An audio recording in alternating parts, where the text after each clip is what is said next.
হকারদের 1 মাস সময় দিলেন মুখ্যমন্ত্রী মমতা বন্দ্যোপাধ্যায়। ওই সময়ের মধ্যে গুছিয়ে নেওয়ার নির্দেশ দিয়েছেন তিনি।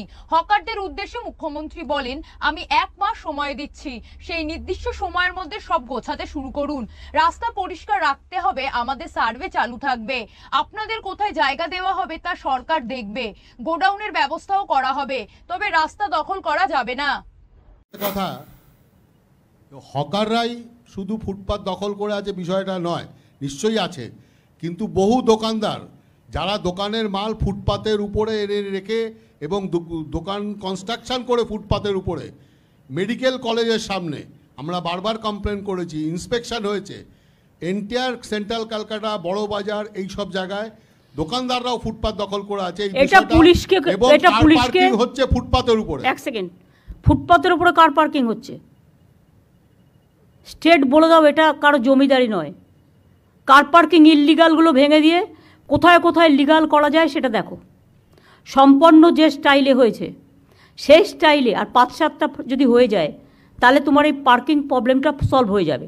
আর ইললিগাল পার্কিং যেগুলো হয়েছে ওগুলো ভেঙে দাও, দেখে নাও কারা কারা করেছে, কাকে টাকা দিয়ে করেছে। আমি যদিও ডিটেলসটা জানি, সেজন্য তোমাদের বলছি দেখে নাও। যদি উপযুক্ত জায়গা হয়, অন্য কিছু ডিস্টার্ব না হয়, সেখানে লিগালি আমরা করে দেবো। আমি তাকে ইলিগাল করে টাকা কালেকশন করতে দেবো কেন? আর একটা আমার লাস্ট কথা আছে, হকার সংখ্যা মোট সারা বাংলায় কত আছে? আমি কিন্তু প্রত্যেকটা district town same policy apply করবে।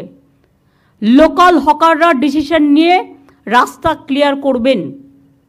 আমি 1 মাস আপনাদের টাইম দিলাম, আমরা কেউ ভাঙতে যাব না, উচ্ছেদ করতে যাব না, লোকালি কথা বলে নিজেদের মধ্যে ঠিক করবেন। বাদবাকি ববি যে স্টল করেছে কর্পোরেশনে, সেই স্টলটা আরেকটু আপডেট করে সবাইকে সব মিউনিসিপ্যালিটিতে একই রকম দেবে, যাতে সবাই একটা মাথা রাখার জায়গা পায়। আর একটা গোডাউন থাকবে, যে গোডাউনটায় রাতে সেই জিনিসগুলো তুলে রাখতে পারবে, সেটা খুব একটা বেশি দূরে যেন না হয়।